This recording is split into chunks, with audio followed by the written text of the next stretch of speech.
En la vida hay muchas formas de ver las cosas. En el campo, el modo de Calv, que activás cuando junto a tu semilla llegan nuevos híbridos.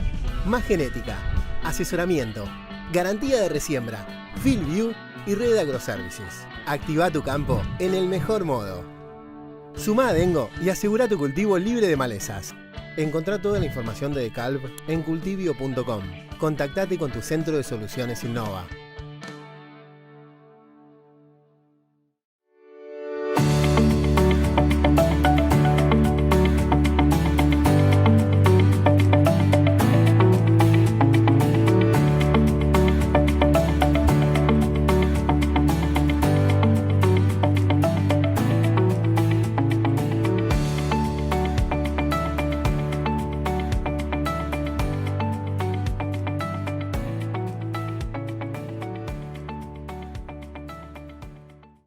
Bueno, buenos días a todos. Es un honor estar coordinando un panel en el Congreso de Maizar. Ustedes saben que es una de las grandes convocatorias del sector agropecuario en la Argentina. Y también un gusto estar coordinando un panel con oradores tan reconocidos. El tema del Congreso es verdaderamente desafiante. Estamos preparados. Estamos preparados para responder a la pandemia, estamos preparados para salir de la pandemia y recuperar el crecimiento económico en el sector agropecuario y también en un sentido más general. Va a haber enormes dificultades y por lo tanto es muy importante entender lo mejor posible los problemas que enfrentamos y prepararnos a tener estrategias de crecimiento económico. El panel va a tratar un tema específico que tiene que ver con el comercio internacional de productos agropecuarios. Como ustedes saben, el impacto directo de la pandemia y también algunas tendencias globales que estaban presentes antes de la pandemia estaban afectando o han afectado el comercio internacional de manera muy profunda. Hay estimaciones que el comercio va a caer en el año 20 entre el 13 y el 32%, según las estimaciones más favorables o menos favorables. Este impacto en el sector agropecuario no ha sido tan importante, pero sin embargo también está afectado, sobre todo en algunas de las cadenas productivas. Un poco menos, afortunadamente, en las cadenas que más nos importan en este congreso, que son cereales, oleaginosas, etc. Pero es importante entender con precisión lo que está pasando para poder contrarrestar los efectos negativos de algunas de las medidas que se están tomando, pero al mismo tiempo para diseñar como país y como región una estrategia de salida de la pandemia que sea lo más robusta posible desde el punto de vista del sector agroindustrial.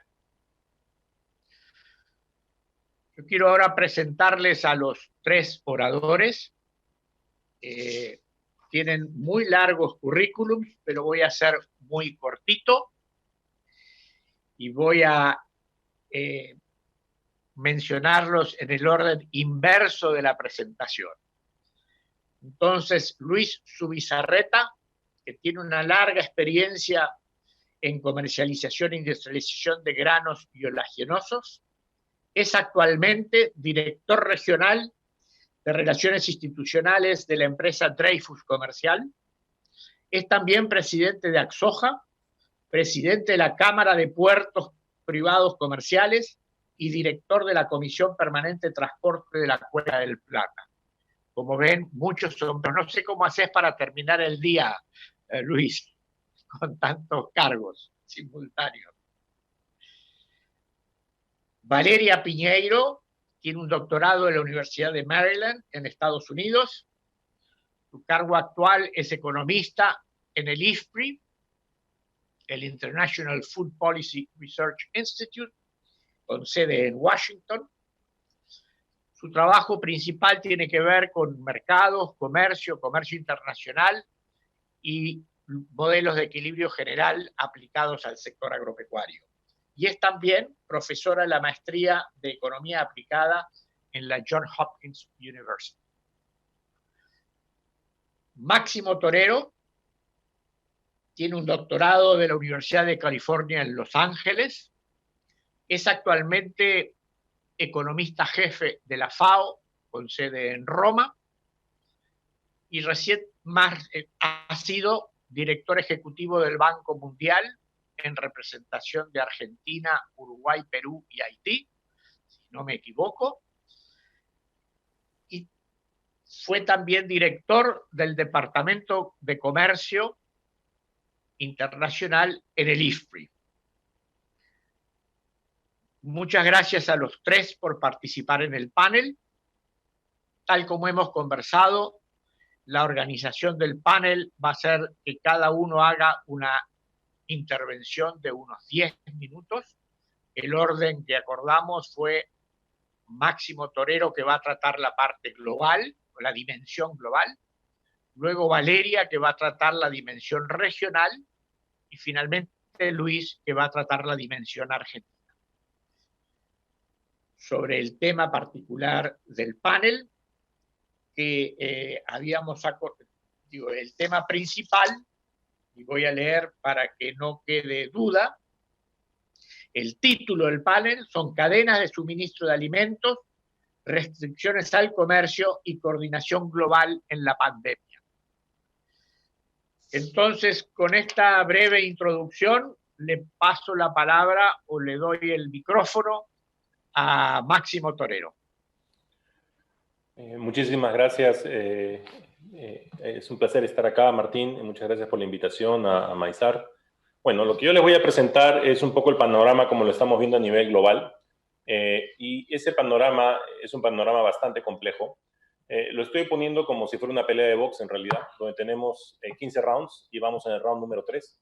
El primer round es lo que llamamos la etapa de contención, que ha sido la etapa de la cuarentena, la etapa del encierro para evitar que el problema de salud se expanda. Esa es una etapa que ha complicado logísticamente a la producción y, por supuesto, al mercado.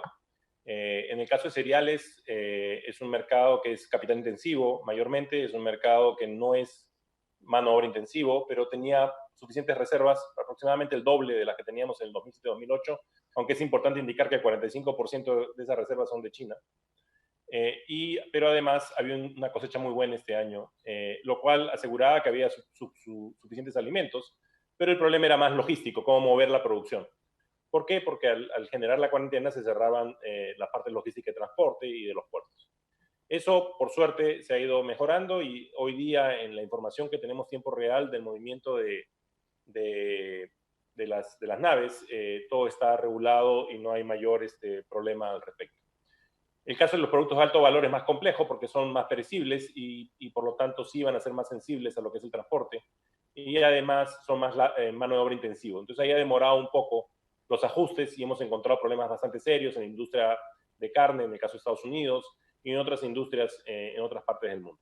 Sin embargo, para cerrar ese primer round o ese primer golpe, claramente hay alimentos disponibles y los problemas logísticos se están resolviendo. La segunda etapa o el segundo golpe es las consecuencias de este problema del lockdown o de la cuarentena, y esas consecuencias están llevando a una economía en recesión y están generando bastante incertidumbre por esa recesión a la cual estamos entrando. Y eso es lo que mayormente nos está preocupando porque va a afectar la demanda, por supuesto, de todos nuestros países.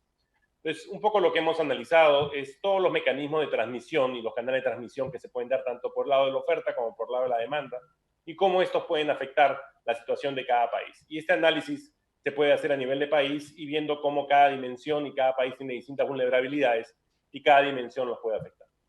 Ahora, uno de los problemas que se dieron al inicio es que hubieron restricciones de comercio. Y esa restricción de comercio fue un resultado de la incertidumbre sobre el aspecto logístico. Y lo que se encontró es que hubieron 16 países que dieron restricciones iniciales y que se acabaron convirtiendo en cuotas a la importación, o a la exportación, perdón. A comparación del 2007-2008, habían 33 países en restricciones, que eran casi 28% del comercio agrícola con respecto al comercio mundial. Hoy en día, esos 16 representaban alrededor del 7%. Pero las cosas han mejorado con la mayor información que se ha ido dando y los principales países poniendo estas cuotas se han ido eliminando o se han ido copando las cuotas. Y hoy día tenemos 11 países que representan más o menos el 2.5% de las exportaciones mundiales. ¿Qué quiere decir eso? Que el comercio está fluyendo y tenemos que seguir dando información al mercado para que eso no vuelva a pasar y para que siga fluyendo, porque es esencial para la movilidad de los productos en el mundo. Adicionalmente a ese problema, podemos, como les dije, analizar los canales para cada país. Acá simplemente les pongo algunos ejemplos en Latinoamérica y cómo podemos rankearlos, y esto lo van a ver después en un mapa que les voy a presentar. Ahora, ¿qué es lo que está pasando en esta segunda fase de recesión? El Banco Mundial hace 2 semanas sacó su nuevo pronóstico. Inicialmente el fondo había dicho menos 3% de caída del PBI. Hoy día el Banco Mundial está diciendo menos 5.2% de caída del PBI mundial. Y eso puede tener un impacto muy fuerte con respecto a la demanda. O sea, va a haber una recesión que se aplica a todos los países del mundo. ¿Eso qué implica en términos de pobreza? Que estamos hablando de mover entre 89 y 117 millones de personas a pobreza extrema. Es un golpe muy fuerte a la economía mundial. Es básicamente perder una década de mejora de pobreza extrema. Y la región latinoamericana no está yéndole tan bien como hubiéramos esperado, porque es una región que estaba bastante sólida, pero se ha debilitado bastante, porque han hecho periodos de cuarentena bastante largos, que ha complicado el proceso. Sin embargo, como es de esperar, el principal incremento en pobreza extrema va a ser en South Asia, en Asia del Sudeste, en África y en otros países, pero Latinoamérica cumple un rol, va a tener un rol importante en términos de aumento de pobreza extrema y de pobreza en la región, lo cual de nuevo es un efecto de demanda negativo que hay que tomar en cuenta. Hay otra proyección que hizo la OECD, y esa proyección la he hecho el año pasado, y la proyección lo que nos está diciendo es que fundamentalmente la caída va a ser entre el 6% y puede llegar hasta 7.6% si es que tenemos un segundo golpe, que es lo que podría pasar si es que hay un doble escenario de COVID, o sea, si hay una segunda etapa de COVID. Y en el peor de los casos, eso podría llevar a que el segundo año, el 2021, tuviéramos no un crecimiento tan bueno. Y va a afectar, por supuesto, a todos los países desarrollados, y eso, por lo tanto, va a tener un efecto sobre las importaciones de los cereales que exportarían países como Argentina, Uruguay, Brasil y Paraguay. Este es el mapa que me refería a la tabla de los mecanismos de transmisión. Normalmente cuando vemos el problema de la inseguridad alimentaria lo vemos en los países en crisis alimentaria, que son los puntos rojos, que son los que tienen la fase IPC3 para arriba. Y son mayormente en África y en Latinoamérica es en Venezuela, ahora Colombia y Ecuador por la migración de Venezuela, pero Centroamérica y Haití van a estar ahí. Pero eso nos dice lo que normalmente ha pasado y son los países que normalmente estarían en crisis. Luego hemos hecho lo que es el color azul acá, que son la vulnerabilidad estructural, que la sacamos en base a esos mecanismos de transmisión del COVID-19. Y las ranqueamos en base a la prioridad y a la emergencia y la situación. Y como verán, hay muchos países, mientras más oscuro el azul, más vulnerabilidad estructural. Hay países como Brasil que están siendo bastante vulnerables, Colombia, otros países en África, países en Asia y en Europa del Este, que muestran vulnerabilidades mayores, lo cual quiere decir que va a haber un grupo de países que van a tener esta restricción mucho más fuerte y van a ser mucho más vulnerables, como por ejemplo, porque dependen de la exportación de petróleo o porque dependen de exportación de productos y que los precios de los commodities van a bajar por la recesión. Un problema también serio es lo que es el empleo en el sector agrícola y en los sistemas alimentarios. En general, en el empleo formal estamos hablando de 1.2 billones de trabajos, que son alrededor de 3 billones de personas, de hogares, y 32% está en riesgo de verse afectado por el COVID-19. Pero lo interesante es que ese mayor impacto se da en lo que es el procesamiento de alimentos, en lo que es servicios de alimentos y servicio de distribución. Ahí es donde va a caer alrededor del 60% en cada uno de esos tres elementos. En la producción estamos hablando del 21%. ¿Y esto qué implica? Que acá tenemos un problema serio por la logística de lo que es el packing y lo que es los servicios y el transporte. Y normalmente va a tener un problema de género porque ahí es más sesgado hacia las mujeres ese tipo de trabajo. Entonces vamos a tener un problema desigual en términos de impacto de empleo laboral en el sistema alimentario. Ahora, esto es empleo formales. Nuestra región tiene mucho empleo informal agrícola. Y ahí el efecto va a ser mucho mayor y hay que tomarlo en cuenta también. Y finalmente, en este contexto, hicimos un análisis de cuál sería el efecto sobre la desnutrición.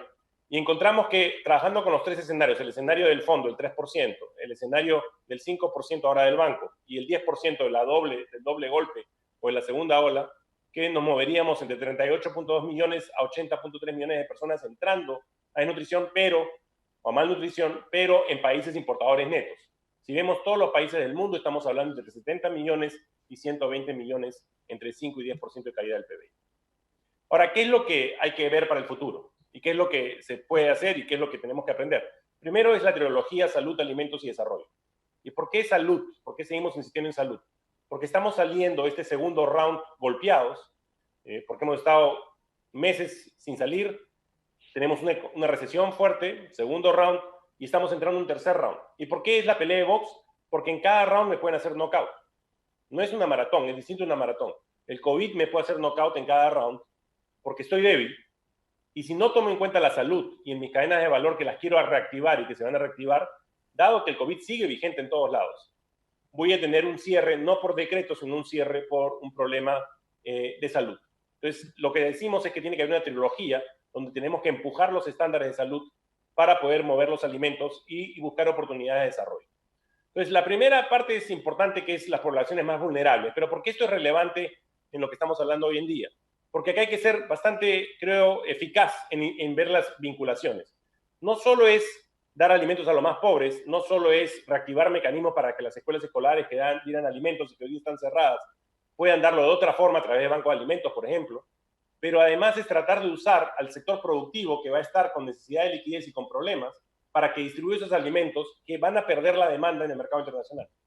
Entonces, ¿cómo generamos, si vamos a apoyar a los productores para darles liquidez, sobre todo a los pequeños o medianos, cómo generamos un mecanismo para que esos alimentos también sean usados en todo lo que es la ayuda alimentaria de emergencia e intervenciones nutricionales? Entonces, por ejemplo, Estados Unidos está subsidiando a los productores de alto valor con la condición de que ese producto lo empaquen y lo manden a los bancos de alimentos para que sean distribuidos. Entonces, esos mecanismos de apoyo, no solo a la gente más vulnerable, pero sino también de apoyo a la producción, es importante. Además, hay que ver cómo mejoramos la productividad y la eficiencia, y ver cómo se van a reducir las pérdidas. El principal problema que tenemos es un problema de pérdidas, porque al bajar la demanda, sobre todo en productos de alto valor que son de árboles como las frutas, eso va a generar una pérdida muy grande, porque el árbol va a seguir produciendo la misma cantidad de fruta, pero no va a tener mercado internacional. Entonces, esas interrelaciones creo que son muy importantes, y también una cosa muy importante es el e-commerce y cómo potenciar.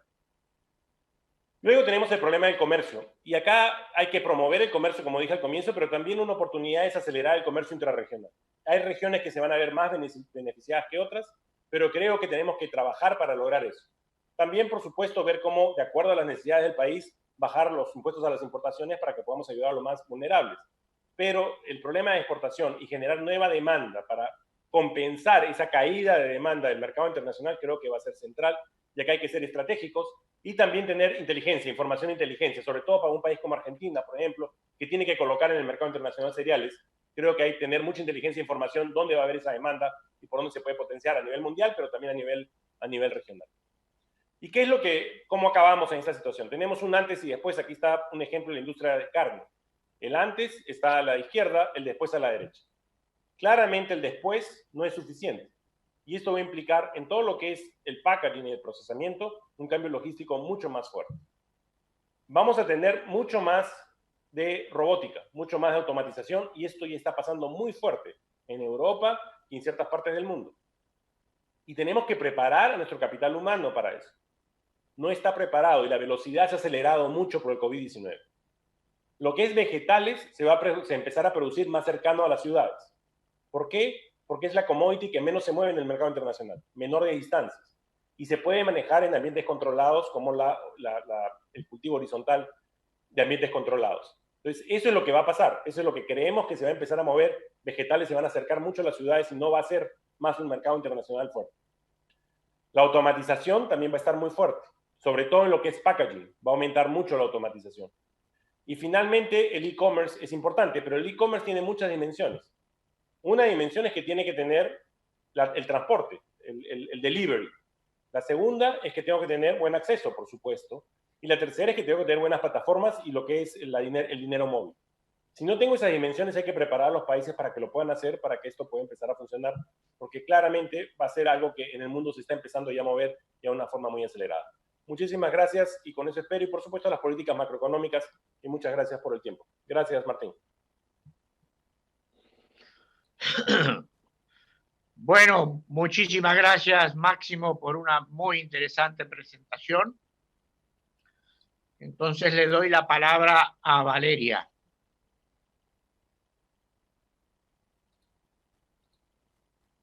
Muchas gracias, Martín. Déjenme compartir la pantalla.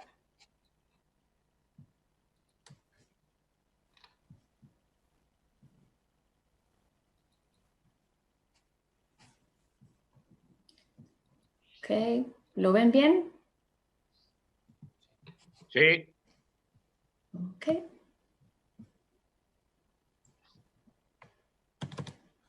Perfecto.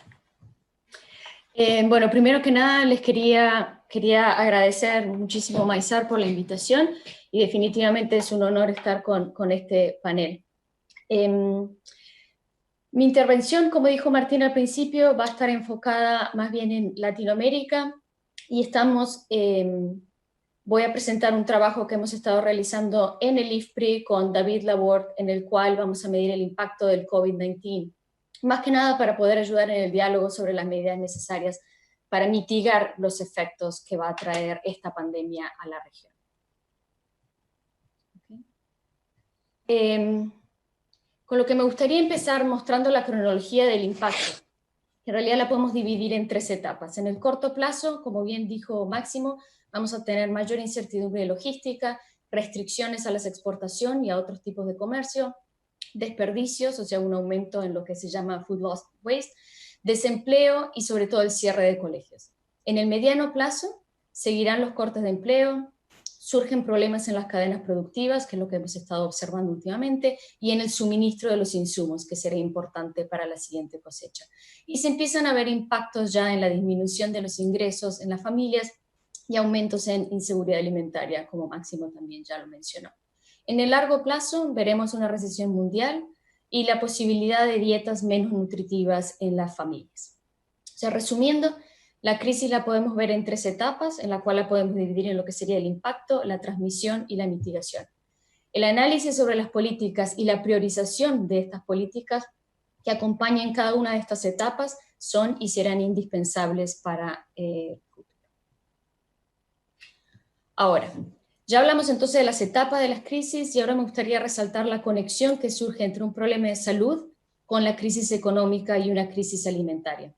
Esto es lo que diferencia esta crisis con crisis anteriores. Esta conexión la podemos ver a través de tres canales o 3 amenazas. La amenaza internacional, que la vemos en una posible volatilidad de precios internacionales de los commodities y variaciones en el tipo de cambio, depreciación o apreciación dependiendo si sos un exportador neto de alimentos o exportador. Después las amenazas en la oferta, reducciones de mano de obra, disrupciones en la logística de productos agroalimentarios, internos y externos en la obstrucción de pasos fronterizos, puertos y retrasos en aduanas, volatilidad de los precios pero internos, y políticas externas que van a restringir las exportaciones, ya sean arancelarias o sanitarias.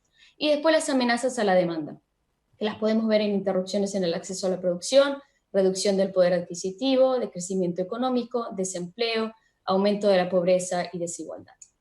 En particular, los canales de transmisión de la crisis del COVID que estamos viendo en América Latina y el Caribe se van a ver a través de la reducción del comercio internacional, caída de los precios de los productos primarios, intensificación de la aversión al riesgo y el empeoramiento de las condiciones financieras mundiales, menor demanda de servicios turísticos y reducción de remesas, que estos 2 últimos serán importantes para algunos de los países de Latinoamérica en particular.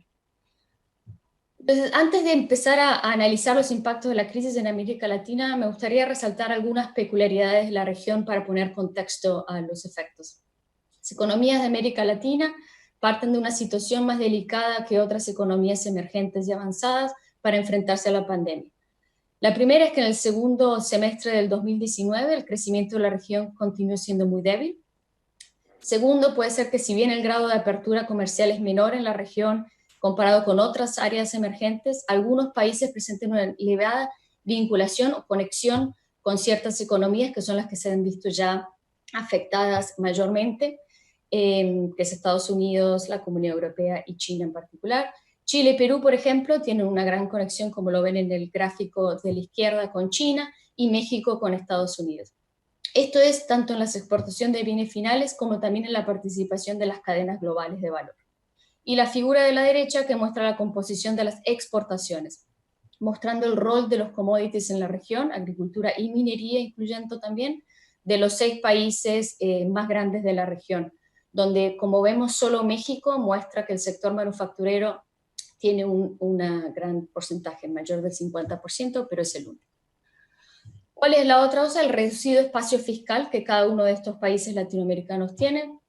Como sabemos, en situaciones de crisis, salidas de capital y depreciaciones de las monedas, las economías más vulnerables son aquellas que tienen una mayor deuda externa o con mayores necesidades de financiación. Esto es si lo comparamos la situación de hoy con la situación de la crisis del 2008 o 2009, podemos ver que los países de la región han elevado su deuda externa, especialmente Brasil y Argentina, que tienen una deuda pública superior al 90% del Producto Interno Bruto, y el único que se salva de esto en la región es Perú. Algo que sí suma, o que es una cuestión a favor, es que a finales del 2019 todos los países tenían un volumen de reservas internacionales mayor que el de la crisis de 2008. Y por último, me gustaría resaltar también la elevada informalidad de las economías de la región. Ok, dado este contexto que ya dije, les voy a presentar algunos resultados que obtuvimos usando un modelo de equilibrio general, el Milagro-DER, y diseñando el escenario con todas las características que ya mencioné anteriormente para ver cuál sería el impacto entonces en las economías. Vemos que la crisis trae una recesión mundial y podemos marcar la diferencia con otras crisis en que en esta en particular todos perdemos, todos los sectores, todos los países. Si bien la crisis económica se verá en todos los países, la contracción será de distintos niveles en función de varias variables, desde la edad de la población, las medidas tomadas, las estructuras productivas de los países y la conexión que cada uno de ellos tiene con el mundo. Mirando el cuadro en la filmina, podemos ver que para los países en desarrollo como grupo, las consecuencias económicas conducirían a una disminución de su PIB agregado de alrededor del 3.6%. Pero las economías de África del Sur del Sahara, el sudeste asiático y América Latina se verán mucho más afectadas debido a su relativa dependencia del comercio y las exportaciones primarias de productos básicos. Para América Latina se estima una caída del PIB de casi del 6%, con reducciones en el consumo de las familias de alrededor del 4%, y caída de las exportaciones del 30%. En el caso de las exportaciones de la industria alimentaria, se verá una disminución de 2 puntos porcentuales menos que las exportaciones totales, y una caída del valor agregado del sector alimentario de casi el 4%, mostrando que el sector es un poco más resilient de lo que es el resto de la economía. Y mirando el gráfico que también sale en la misma filmina, podemos ver que se vería una disminución del consumo global de frutas y verduras por las complicaciones de logística y caídas en el ingreso, lo que indicaría que va a haber un deterioro en la dieta más que aumentos en el déficit de calorías consumidas, como también ya Máximo mencionó algo de esto. Ahora bien, con el tiempo surgen interrupciones en las cadenas alimentarias, siendo los productos alimenticios más expuestos los de mayor valor agregado, intensivos en mano de obra y perecederos, debido a la propagación de enfermedades entre trabajadores y la escasez de mano de obra y debilidad de los vínculos de suministro. Dado esto, como muestra en el gráfico, el impacto en América Latina será la contracción del valor de sus exportaciones debido a la caída de la demanda externa de los principales socios comerciales, como ya mencioné, China, Estados Unidos y la Unión Europea, y el ingreso de los productores, con algunas diferencias obviamente entre país y producto. Frutas, verduras, oleaginosas y pescas del sector agropecuario son, como ven en el gráfico, los que se van a ver más afectados, y productos energéticos serán los que también veremos con mayores contracciones. Ahora bien,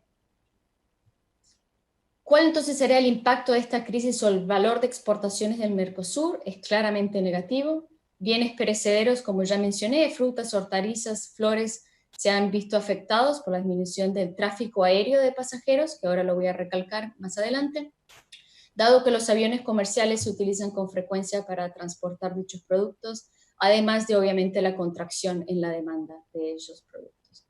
El sector de alimentos y agropecuario está teniendo consecuencias directas con la caída de los precios internacionales y principalmente el maíz afectado por el precio del petróleo y el uso de biocombustibles, y lo veremos también más adelante ya que es de importancia para Argentina.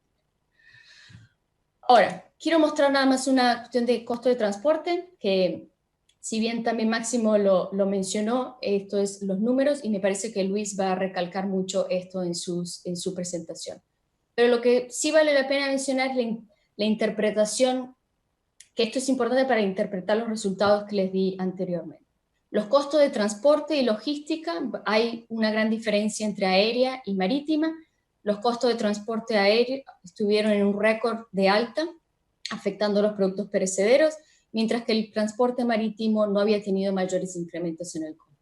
Esto, como también lo mencionó Máximo, se ha revertido en este último mes, mostrando algunas señales de recuperación, con lo que eso siempre es bueno. Pero también hubo algunos problemas al principio de cuestiones de frontera, cortes de frontera, o sea, transporte terrestre. Hubo, por ejemplo, un caso entre Nicaragua y Costa Rica donde se cortó la frontera. Y también estamos teniendo algunos problemas de contenedores vacíos y el movimiento de esos contenedores que ha traído algunos problemas de logística. Lo otro que me gustaría mostrarles es esta filmina en donde también se puede ver el menor movimiento marítimo reflejado en los barcos en camino, que es lo que se estaría viendo en el gráfico, la línea anaranjada. Y por último, un dato importante que también nos ayuda a interpretar los resultados que ya les mostré, son los precios internacionales. Comparado con otros años, el índice de precios de la FAO, que lo vemos en el gráfico que está a la izquierda, vemos claramente que son inferiores, y mirando las variaciones en el 2020, que es el gráfico que tienen a la derecha, que muestra las diferencias entre enero y mayo del 2020, vemos que algunos productos aumentaron, sobre todo las naranjas, que hubo una gran demanda por la vitamina C de las naranjas al principio, y obviamente problemas de la recolección de las naranjas, sobre todo en Florida, y el arroz, que fue más que nada por las restricciones de exportación que puso Vietnam en su momento, que también ya se ha solucionado. El resto de todos los demás productos ven que han caído los precios al producto. ¿Okay? Entonces, ¿qué es lo que viene? Se necesitarán políticas para mitigar los efectos de la crisis. Las respuestas dependerán de las particularidades de cada país, el espacio fiscal y monetario que tiene cada uno de ellos, la infraestructura de programas sociales previos a la crisis que ya cada uno de los países tenía, la estructura productiva, esto se refiere a los productos agropecuarios exportados, minerales, petróleo, el turismo, las remesas, y el nivel de informalidad de las economías. Como así también la trayectoria de recuperación que se dé en cada uno de los países, que está representado por la curvatura de la trayectoria de recuperación. Y por último, los quiero dejar resaltando dos temas que habrá que monitorear para ver su efecto en el comercio y recuperación de las economías de América Latina. Y la primera de ellas es ver los paquetes de estímulo o el espacio político que cada uno de los países tiene y que ya ha implementado. Como ven en el gráfico, Perú es el que más ha usado estos paquetes, y monitorear cómo entonces se desarrollan estos gastos de los gobiernos en cada uno de los países. Y el segundo, que va a afectar seguramente al comercio en los próximos meses, es ver el paquete de ayuda doméstica que Estados Unidos, sobre todo, pero todos los demás países, darán a sus productores agropecuarios. Este gráfico muestra las estimaciones hechas por Joe Glover, que muestra obviamente el aumento y hasta la superación de lo permitido dentro de lo que es la Organización Mundial del Comercio para el 2019, que fue más que nada por la guerra comercial que tuvieron con China, pero en el 2020, que es el paquete que se está poniendo hoy en día para lidiar con lo que sería el COVID-19. Muchísimas gracias. Bueno, muchísimas gracias, Valeria, por una muy interesante presentación. Y entonces pasamos a Luis Zubizarreta. Luis, bueno, tienes el micrófono. Gracias. Bueno, en primer lugar agradecer a Maizar por la invitación de poder participar en este prestigioso congreso, y muy orgulloso de tenerte a vos, Martín, como coordinador, y a los colegas compartiendo el panel. Yo voy a hablar un poco de lo que pasó en la Argentina y, en primer lugar, destacar la importancia de haber sido nuestra actividad definida como una actividad esencial. Eso nos permitió, justo cuando estaba por arrancar la cosecha gruesa, que es la más importante nuestro país, arrancar bueno, con la actividad funcionando, lo que no es menor, pero rápidamente se sumaron un montón de problemas, principalmente por desconocimiento y por temor. Hubo un montón de localidades que ante la posibilidad de contagio y de recibir gente de afuera que pudiera traer el virus, decidió cerrar el ingreso a las comunidades y eso generó un grave conflicto porque necesitábamos que fluya la cosecha que en ese momento estaba en el pico. Y a eso se sumó algunos intendentes de zonas portuarias que también, ante esta preocupación y pretendiendo que no lleguen los camiones con este temor de que traigan el virus, tomaron decisiones de, bueno, bloquear un poquitito los accesos. Eso fue un estrés grande durante unos días, pero que pudimos lograr ir saliendo adelante con la ayuda del gobierno provincial, de los distintos gobiernos provinciales y del gobierno nacional. Junto con los privados logramos que el flujo continúe y sobre todo ir definiendo protocolos que den seguridad y tranquilidad a todas las personas que en definitiva estaban trabajando en este momento en donde, bueno, lo desconocido daba mucho miedo, así que poco a poco y con mucho trabajo, y ahí quiero destacar también el esfuerzo de los gremios, logramos ir acomodando protocolos que fueron tranquilizando a la gente y que permitieron que la cosecha fluya.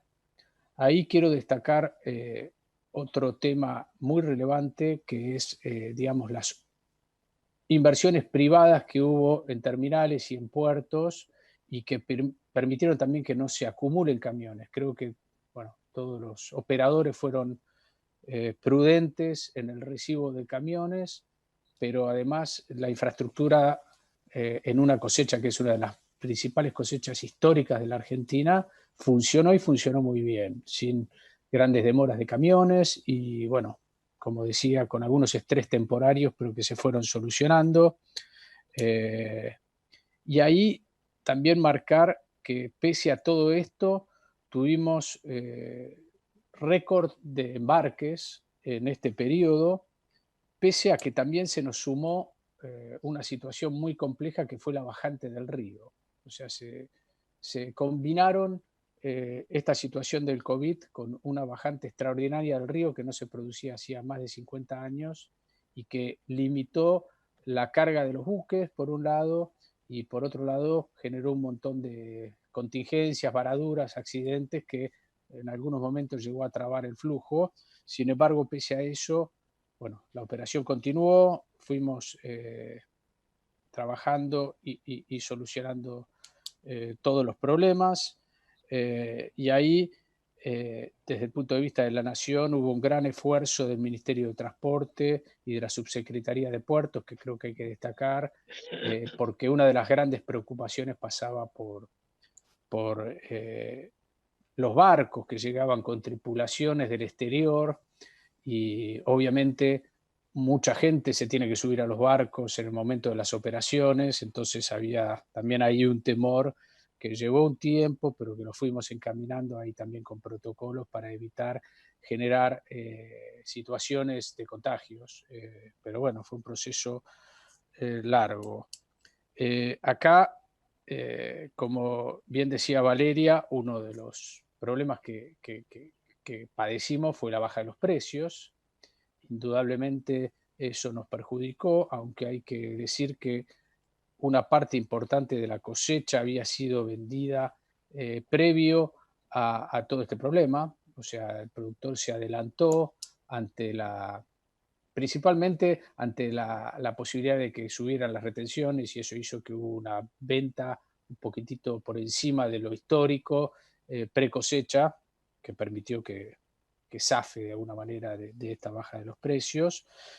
Sin embargo, la parte positiva es que vemos que hay una demanda estable para nuestros productos, es decir, el mundo, y recién lo mostraban ambos, sigue demandando tanto oleaginosas como maíz y trigo, y en ese contexto creo que tenemos de alguna manera una potencialidad de crecimiento interesante que hay que destacar. El otro impacto importante, y que también lo mencionó Valeria, es en los biocombustibles. Como ustedes saben, la Argentina es un importante productor de biocombustibles, tanto etanol de maíz y de caña como biodiesel a partir de la soja, del aceite de soja. Y ahí, bueno, obviamente que la demanda se despedazó, sobre todo en el pico del parate del mundo, y eso tuvo un impacto importante en esta industria tan importante. Y bueno, creo que ahí todavía estamos padeciendo, y ahí uno de los puntos que yo quiero destacar y aprovechar es, en la Argentina tenemos una ley de biocombustibles que vence en un año, y creo que es muy importante trabajar en una ley superadora. La ley anterior tuvo una serie de enormes problemas que los vimos en los diarios durante todos estos años, y bueno, ahí hay un proyecto de ley que ya armaron todos los actores relacionados a la cadena de biocombustibles junto con las provincias productoras de biocombustibles, que estamos llevando al Congreso y que creo que es muy importante que logremos debatir y darle más certezas a esta industria. Yo diría que esto es resumidamente la situación. Actualmente seguimos operando con todas las recaudos que requiere esta situación, y afortunadamente con muy pocas situaciones de estrés en cuanto a contagios, así que yo diría que hemos sido bastante exitosos en estos protocolos. De todos modos, bueno, sabemos que la amenaza ahí está, y que en algún momento tendremos casos, y tendremos que ver cómo administramos esa situación, porque es clave para la Argentina que nuestro flujo no pare y que la entrada de dólares que implica nuestra actividad siga funcionando en los próximos meses. Gracias. Bueno, Luis, muchas gracias por tu presentación sobre temas muy específicos y muy importantes del negocio en la Argentina hoy. Entonces, si les parece, podemos pasar a la segunda parte del panel, que sería un diálogo entre ustedes y a partir de algunas preguntas que yo le voy haciendo, pero podemos no limitarnos exclusivamente a las preguntas que yo haga. Si ustedes quieren hacerse algunas preguntas entre ustedes, también eso sería posible y legítimo. Voy a arrancar en el mismo orden que hicieron las presentaciones. Voy a arrancar con una pregunta para Máximo. Y es, pensando, digo, este congreso tiene que ver con los cereales y oleaginosos, y particularmente con el maíz, ¿no? Es un congreso de Maizar. Es la entidad que agrupa a todos los productores de maíz. Máximo, vos decías, y también Valeria, pues, que ha habido una caída del precio, pero relativamente menor. Mi pregunta sería, esa caída del precio, ¿la tenemos que interpretar principalmente como consecuencia de una caída en la demanda, de problemas de logística o de alguna de las políticas restrictivas del comercio? ¿Tenemos alguna evidencia de si es un mix de cosas o hay alguna de las tres cosas que ha tenido un elemento principal? Y a partir de eso, para complicarte un poco más la pregunta, si vos te imaginás que va a haber algún cambio en las cadenas productivas globales de cereales, ¿no? De cereales y especialmente y particularmente del maíz. Es decir, si va a haber algún cambio, recomposición en dónde se produce, dónde está el mercado, si se van a cortar las cadenas, o sea, va a haber un intento de de producción, de autosuficiencia en la producción. Gracias, Martín. Mira, en cuanto a los precios, las restricciones que se dieron fue la principal fue la cuota que puso Rusia, ¿no? Que se copó muy rápido y eso afectó el trigo fundamentalmente. Pero en términos del maíz, la caída de precios va a ser y va a seguir siendo por una caída de demanda. Ha habido una muy buena cosecha, hay muchas reservas, y ergo con la recesión y con la restricción de la recesión, la demanda va a caer. Creo que no hay mucho que ver, si ves precios a futuro, siguen la tendencia hacia la baja. No creo que ha sido por restricciones a la exportación, porque por el contrario hubieran subido, no bajado, si hubieran habido restricciones a la exportación. Ahora, ¿qué es lo que puede esto implicar? Y también tenemos que entender lo que mencionó anteriormente Luis, biocombustibles. La demanda por biocombustibles desapareció. O sea, con el nivel de precio de petróleo que tenemos hoy en día, ese sector, que era un sector que demandaba cereales, ya no va a estar.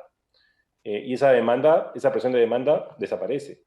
Ergo, tienes una caída más fuerte y por lo tanto, si tienes una buena cosecha, va a responder. Ahora, los productores van a responder ante esto y están empezando a responder. O sea, en Estados Unidos un poco lo que estamos viendo es que hay un movimiento hacia soja. ¿Por qué? Porque aparentemente es más resistente a problemas climáticos, es más resistente a sequías o exceso de lluvias. Entonces es un mercado más seguro y hay también esta potencial nueva demanda del caso de China, ¿no? Que también es una oportunidad para el maíz. O sea, China ha salido a decir abiertamente que va a aumentar sus compras de maíz, pero vamos a ver cómo es y qué tan grande es y cómo va a afectar esto el mercado. Y la otra fuente de demanda que ha caído es lo que es la alimentación de animales, ¿no? Sobre todo por el problema que ha habido de alimentación para la parte porcina, por el problema que hubo en China. Entonces, veo que sí va a haber una caída y los precios van a seguir cayendo. No veo, al no ser que pase algo extraño. ¿Qué es lo que podría pasar? ¿Qué es lo que nos tiene atentos? Uno es que el problema del COVID-19 se incremente mucho más en el caso de Estados Unidos y que podría afectar el transporte por ríos, que hasta ahora sigue operando, pero podría haber un problema en que eso tenga un problema serio. Dos es Brasil, que los puertos se puedan ver afectados, el transporte dentro de Brasil por los niveles que estamos encontrando de COVID-19. Y ahí Argentina tiene una ventaja porque sus niveles todavía son muy bajos. Pero Brasil está en una situación bastante seria y ergo podría afectar en alguna forma tal vez el movimiento de los commodities de Brasil y Estados Unidos también. O sea, si bien la industria de Estados Unidos, la producción es muy eficiente y es alta escala, el transporte por ríos no es tan eficiente y tan alta escala. Tiene bastantes cuellos de botella que se podrían activar. Entonces, eso podría llevar a que hay un ajuste de oferta y sí podría tener una consecuencia de precios. Pero vamos a ver qué pasa. Por eso es que digo, el problema de la salud y la cadena es bien importante y es lo que podría generar una alerta. El temor que tenemos es que, si bien decimos y seguimos diciendo que hay disponibilidad de alimentos, sobre todo cereales, si cualquiera de estas cosas pasan en países que son grandes exportadores como Brasil, como Argentina, que no va a pasar porque no tienen los niveles de contagio, y como en Estados Unidos o inclusive en Rusia, ahí sí se podría empezar a dar de nuevo el problema de especulación, de nuevo el problema de potenciales barreras al comercio, y eso sí podría tener un problema sobre el precio. Pero si no, si las cosas como siguen, mi expectativa de precio es una caída y caída fuerte. En cuanto al cambio, y qué es el cambio que va a pasar en las cadenas de valor, en el caso de cereales yo no creo que cambie la forma de producir, va a moverse más a más automatización tal vez, ¿no? Lo que puede cambiar mucho en la cadena de valor es la parte de los puertos y el transporte y cómo eso va a mejorar y cómo va a mejorar la parte sanitaria tal vez ahí para evitar de que haya los problemas que pasaron en Argentina al comienzo, porque las provincias no dejaban pasar el transporte público, como mencionó Luis, pero yo no creo que en la producción haya mayor cambio porque se produce muy eficientemente, esa economía es producción de capital intensiva y el problema de empleo no les ha afectado. El problema ha sido logístico, entonces eso sí va a llevar a cómo eliminar esos cuellos de botella logísticos. Ahora, un cuello de botella logístico que sí tenemos hoy día y que es importante mencionar porque sí puede alterar las cosas es el problema de las tripulaciones de los barcos. Las tripulaciones de los barcos han mantenido su movimiento hasta ahora porque tenían 6 a 8 meses de subsistencia sin tener que cambiar tripulación. Pero ya estamos en ese límite. Y no sé si han visto, pero eso ya empezó a activarse. O sea, si los puertos no empiezan a permitir el cambio de tripulaciones, sí podríamos empezar a tener un cuello de botella de movimiento de barcos. Y eso sí podría afectar también el movimiento. Entonces, hay todas estas dimensiones que tenemos que estar muy atentos para ver qué va a pasar, ¿no? Pero ceteris paribus va a caer. Gracias. Muchas gracias, Máximo. Bueno, Valeria, en este contexto de posible caída de los precios internacionales y que indica Máximo, y crecientes dificultades, por ejemplo, en el transporte de barcos que acaba de mencionar, ¿vos pensás que puede haber alguna oportunidad para aumentar el incremento del comercio regional? Dentro de América Latina es un gran exportador de cereales, pero no todos los países son exportadores, hay muchos importadores, y de hecho casi todos los países de la Alianza del Pacífico importan productos agropecuarios de Estados Unidos, por ejemplo, que también son exportados por países del Mercosur. ¿Vos pensás que podría haber alguna posibilidad digamos, como un desvío de comercio en perjuicio de Estados Unidos y a favor de los países del Mercosur, o otros mecanismos de integración regional en otros productos? Pero obviamente los cereales y los oleaginosos, y en particularmente el maíz, es como el interés principal en esta reunión. Sí, gracias, Martín.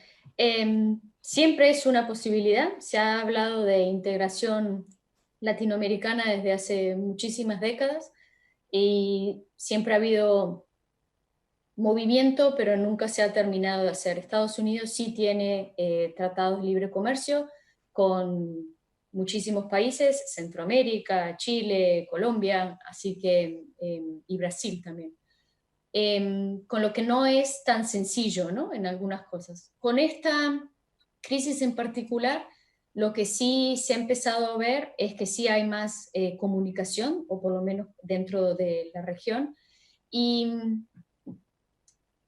lo que creo que se va a empezar a hablar un poquito son de aquellos países que son más parecidos a uno en la manera en cómo han lidiado con la crisis, o sea, lo que uno podría llamar, no sé, países más confiables, de cómo han sido, qué tan agresivos han sido en lidiar con la crisis en sí.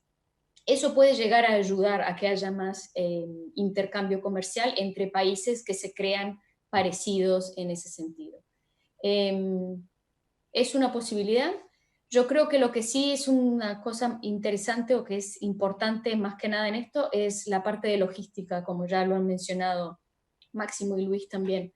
Y en esta parte de logística lo que ha sido muy importante es la digitalización de los trámites, como algunos países sí han sido mucho más eficientes en hacer esos cambios y otros no, y esto también va a ayudar muchísimo en la integración comercial con otros países, cuáles de ellos están en el mismo nivel en ese sentido.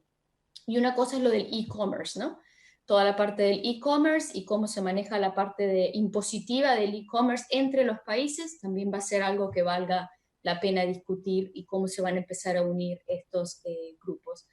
En términos más también de logística, es un problema del empaquetamiento o envasado, con todas las cosas del labeling o etiquetado que se dan entre los países, que también puede ser un tema de discusión, por ejemplo, los que tiene Chile, lo que tiene Ecuador, que son muy diferentes, que tal vez puede llegar a ponerse, puede ser un tema de discusión.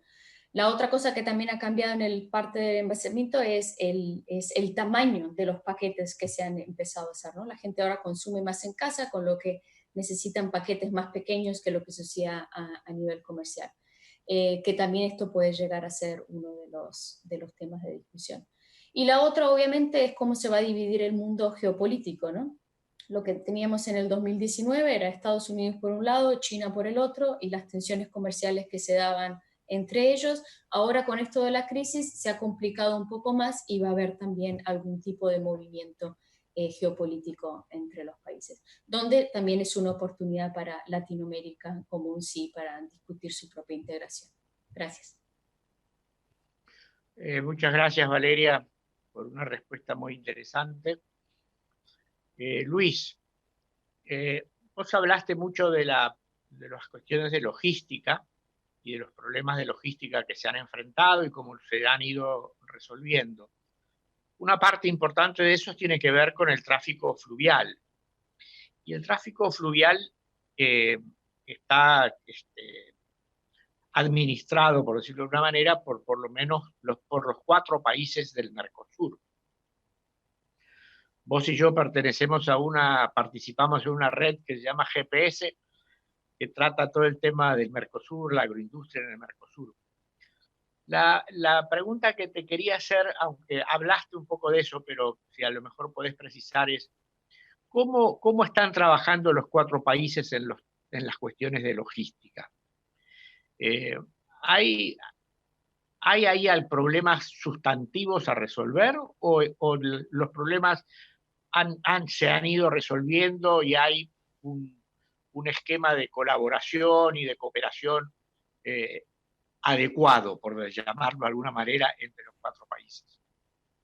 Bien, sí, es un tema muy interesante porque además esos flujos tienen una potencialidad enorme de crecer si se hacen las cosas bien. Yo creo que hay 2 facetas. Por un lado, la naturaleza, tenemos un río extraordinario que no tiene represas y que tiene una navegación limpia y fácil. Entonces eso obviamente que hace una gran diferencia. Creo que la relación entre los países ha ido mejorando. Como sabés, hay un organismo que se llama el CIH, en donde se debaten los países todos los temas relacionados con la hidrovía, que el CIH durante un tiempo largo prácticamente no funcionó, no hacían reuniones y no había interacción. Eso se fue revirtiendo en los últimos años y hoy está funcionando. Yo creo que con debates razonablemente buenos. Obviamente que hay cosas para hacer para mejorar la navegación, para darle más eficiencia.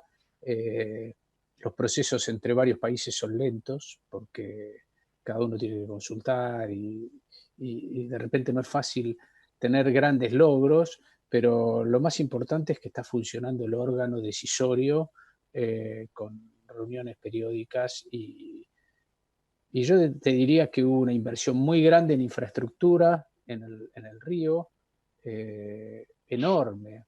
El río en el año 88 movía 700.000 toneladas y hoy mueve cerca de 20 millones. Y eso implicó enormes inversiones de equipos, barcazas, remolcadores, puertos y enorme generación de trabajo, pero además apalancó el crecimiento de las cosechas. Cuando vos mirás lo que era la cosecha en el 88 de Paraguay y de Bolivia y ves lo que pasó en esos años, bueno, obviamente que toda esa logística hizo la diferencia.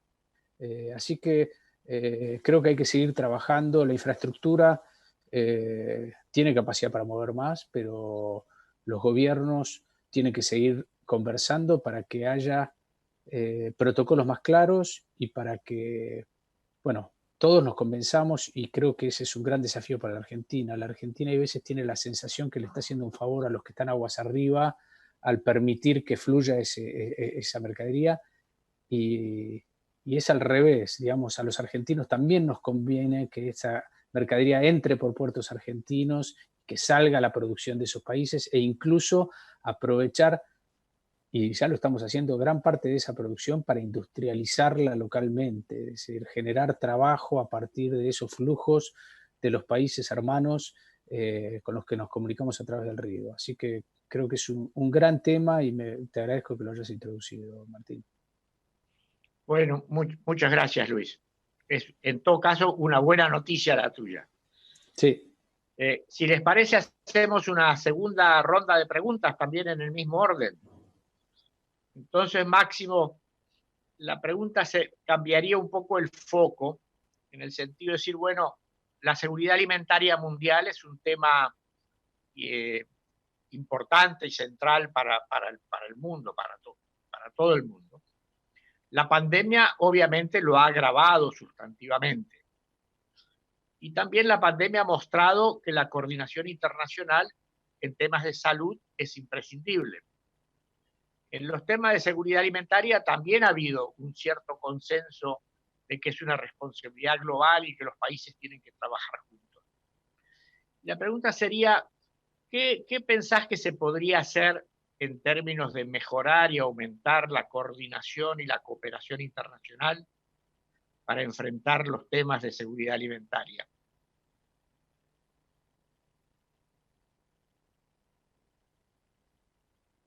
Gracias por la pregunta, Martín. Es un tema complejo, porque primero, yo creo que uno de los problemas que ha habido en esta pandemia ha sido que no se tomó en cuenta la importancia de la seguridad alimentaria en la primera parte de la pandemia, en lo que llamamos la etapa de la cuarentena. Porque ahí nos enfocamos totalmente en salud y nos olvidamos que sin alimentación no hay salud. Y algunos países consideraron a la agricultura un tema prioritario, pero no todos, la mayor parte no lo hizo. Y eso tuvo una consecuencia, ¿no? Y ha costado un poco poder hacer entender de la importancia y la interrelación, ¿no?, entre lo que es salud y seguridad alimentaria. Donde sí hubo bastante consenso y se reflejó en el G20, sobre todo el de los líderes, y también en los subsiguientes, es en el comercio. Y la importancia de que no podíamos caer en una situación parecida al 2007-2008 en poner restricciones a las exportaciones de cereales sobre todo.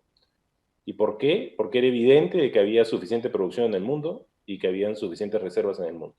Y que la situación no era la misma la del 2007-2008, donde sí había un problema de escasez que llevó al incremento de precios tan fuerte que llevó a esta exacerbación. Entonces, los países que trataron de beneficiarse de este inicial pequeño incertidumbre por la logística y pusieron cuotas, no se beneficiaron mucho al final.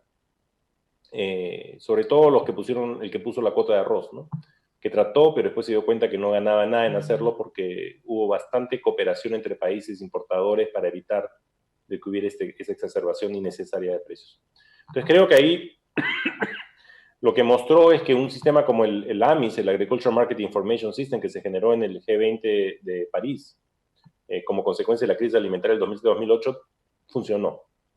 ¿Dónde falló? En que no tenía información de la parte de transporte, el movimiento de la logística de transporte de los alimentos.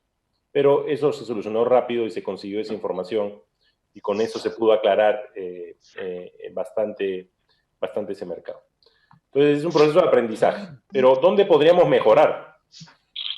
Yo creo que lo que hay que mejorar ahorita mucho es cómo generar mayor comercio interregional. Yo creo que eso es...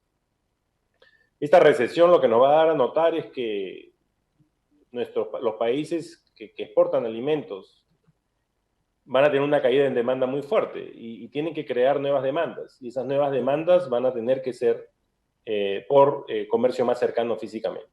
Entonces, por ejemplo, en África es clarísimo, ¿no? La demanda podría interregional con el acuerdo que han hecho en términos de tarifas. El problema es un problema de tarifas, de non-tariff barriers, ¿no?, de barreras no tarifarias, por el hecho de que eso no se ha solucionado y está muy relacionado a temas de sanitarios, de alimentación de sanitarios, que se pueden solucionar si es que, por ejemplo, se hace esta entidad africana de sanidad alimentaria, ¿no?, panafricana. Entonces, creo que por ahí, si se logra ese tipo de cooperación para lograr lo que ustedes lo que conversaban antes en términos del río, del manejo del río, y se minimizan los problemas que mencionaba Valeria, por ejemplo, del labeling, del e-phyto o cosas que puedan asegurar trazabilidad entre la región, se podría acelerar esa cooperación interregional que ahorita se está perdiendo y no se está explotando al máximo, ¿no? Yo creo que por ahí va la necesidad de coordinación. La otra cosa que es importante y que creo que ahora ya no es un problema, en el 2007-2008, uno de los problemas que teníamos para mostrar si es que había especulación o no en alimentos era que no sabíamos cuánto alimento había en naves en el mar. Y tú sabes, la capacidad de las naves es enorme hoy en día. Pero no habían herramientas para medir eso. Y AMIS no podía hacerlo, nadie podía hacerlo.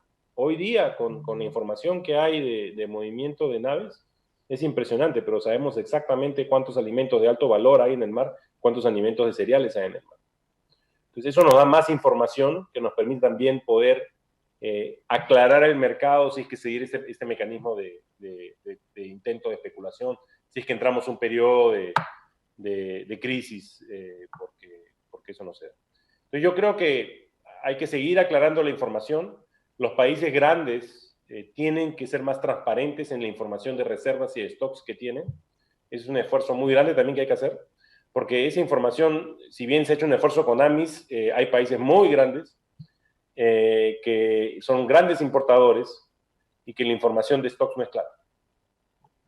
Y eso sí puede generar un shock muy fuerte, porque podemos creer que hay una cantidad de stocks cuando esos stocks no existen, o hay más que eso, ¿no? Entonces hay que seguir poniendo presión a la transparencia de la información. Yo creo que eso va a ayudar y eso creo que sería la mejor forma de cooperación en ese tema. Gracias, Martín. Bueno, muchas gracias, Máximo, por una contestación muy, muy amplia. Martín, muy informativa. ¿Puedo agregar una cosita? Sí, claro. Máximo mencionó la declaración del G20 con respecto a esto. Y también hace un par de días varios países, Argentina, Australia, Canadá, Chile, Costa Rica, Indonesia, Malasia, Nueva Zelanda, Paraguay, Perú y Uruguay presentaron también una declaración parecida a la OMC, a la Organización Mundial del Comercio, mencionando básicamente lo mismo que acaba de decir Máximo. Pero el tema es de que ahora es el G20 y son varios países, con lo que, como dice Máximo, mayor colaboración, cooperación, transparencia va a ser sumamente importante para poder llegar a sobreponer una crisis como esta. Gracias. Sí, gracias, Valeria. Bueno, una pregunta para vos en la misma dirección, digamos, y es, antes de la pandemia ya estaban desarrollándose dos tendencias que estaban imponiendo ciertas restricciones adicionales al comercio basadas en cuestiones sanitarias y preocupaciones medioambientales, digamos, sobre todo en Europa, pero en distintos lados. La pandemia de alguna manera hace pensar de que estas tendencias se van a acelerar, que las preocupaciones de inocuidad, calidad y sustentabilidad van a acentuarse. La pregunta sería, ¿vos coincidís con esa apreciación? Y si coincidieras con la apreciación, ¿qué le dirías a América Latina que tendríamos que hacernos? ¿Cómo nos preparamos para eso? Gracias, Martín. Creo que sí, que es clarísimo. Lo que se estaba viendo justo antes de la pandemia era más con cuestiones medioambientales, ¿no? Digo, sanitarias siempre hubo, así que eso... Sí, no... correcto. Lo que había un cambio era en mayor... le daban mayor importancia y empezaron a hablarse más sobre cuestiones medioambientales. Ahora, en cambio, me parece que vamos a volver a girar hacia la parte sanitaria con mayores restricciones. Como siempre se ha discutido y se ha conversado, lo más importante es, digo, hay que tener ciertos estándares. Lo importante es estar seguros que están puestas, bien justificadas, basadas en ciencia, ¿no? O sea, en que realmente esté comprobado que es. No que sea nada más una barrera no arancelaria sin ninguna justificación. ¿Qué es lo que se tiene que hacer? Con respecto a esto es estandarización y armonización. Es lo mismo que hablábamos del labeling. Son cosas que son importantes y que el mundo tiene que llegar a poder acordar ciertos estándares sanitarios, nutricionales o de lo que estemos hablando. Pero lo más importante es la transparencia, estandarización de los estándares, con lo que todos vamos a saber exactamente qué es lo que tiene uno que cumplir y cómo poder medir todo esto. Entonces, dentro del G20 también sería un buen platform para empezar a discutir esto, pero lo que es dentro de Latinoamérica también deberíamos entonces ponerle un énfasis. Y de vuelta, estandarización, armonización, transparencia y cooperación. No hay nada como hablar, poner bien los datos, y para esto lo que es importante es tener los instrumentos y las metodologías necesarias para poder recolectar la información de una manera consistente para después poder hacer una comparación a través de todos los países, o sea que estemos todos en la misma base. Gracias. Bueno, muchas gracias, Valeria. Bueno, entonces para cerrar, Luis, una última pregunta a ti. Es un tema que estoy seguro que es una gran preocupación para vos y que yo pienso que es una de las grandes batallas que la Argentina va a enfrentar, o que está enfrentando en lo inmediato, que es qué pasa con los biocombustibles. Porque ya veríamos con algunos problemas, ahora la caída abrupta del precio del petróleo como que le sacó el piso al mercado internacional de biocombustibles. Obviamente eso se va a recomponer, el precio del petróleo ya está cerca de 30, 40 dólares, seguramente se va a estabilizar en un precio razonable, como siempre pasa en el petróleo que tiene ciclos a los cuales tenemos que acostumbrarnos. Pero hay otros problemas estructurales que están vinculados más a restricciones al comercio, a mecanismos de protección del mercado interno de algunos países que también son productores. Y la pregunta entonces es ¿cómo te imaginas que vamos a salir de esta crisis? ¿Y qué podríamos hacer juntos en el Mercosur para enfrentar este problema? En el Mercosur principalmente con Brasil. Argentina y Brasil son dos grandes productores de biocombustibles y parecería lógico que en una situación de crisis debiéramos tratar de coordinar acciones. ¿Hay alguna perspectiva que esto ocurra y cuáles serían las posibles acciones conjuntas que podríamos hacer? Sí, efectivamente es un gran tema, Martín, coincido. Y lamentablemente en un mundo que tiende hacia un proteccionismo más fuerte, se va complicando más para un país netamente exportador de biocombustibles como es la Argentina. Nosotros venimos padeciendo trabas en el comercio, bueno, las hemos solucionado bastante bien en el caso de Europa, pero con Estados Unidos, bueno, hay una injustificada nivel de aranceles que nos han impuesto que la verdad es que tiene poca defensa, pero lamentablemente así son las cosas. Me parece que ahí estamos trabajando con Cancillería fuerte hace años para, bueno, revertir esa situación. Y yo soy de los que piensa que cuando uno tiene argumentos sólidos, a la larga es difícil, sobre todo en un país como los Estados Unidos, en donde creo que tiene ciertos principios en este tipo de cosas, que no termines volviendo a reabrir el mercado. Es cierto que el mercado obviamente que está influenciado por los precios de otras energías alternativas, en este caso el petróleo, que es la principal del mundo, pero también es cierto que hay cortes obligatorios, tanto en Europa como en Estados Unidos, definidos más por un tema de sustentabilidad, que siguen existiendo. Entonces, por más que el petróleo valga muy poco, hay una obligación de mezcla y eso, bueno, evidentemente sigue existiendo. Yo creo que sería muy bueno que tratemos de trabajar este tema juntos con Brasil, porque tenemos, si bien somos competidores, como vos bien mencionaste, GPS creo que puede ser un ámbito en donde podamos trabajar estrategias conjuntas y en el caso de los biocombustibles es bien clara, digamos, el interés común en que haya un mercado internacional transparente, abierto, en donde podamos competir con reglas claras. Y ahí me parece que hay muchísimo por hacer, porque como vos decís, están estas restricciones al comercio de todo tipo y seguramente también vendrán por el lado de algún momento ambiental, y creo que hay que estar preparados y hay que saber defendernos.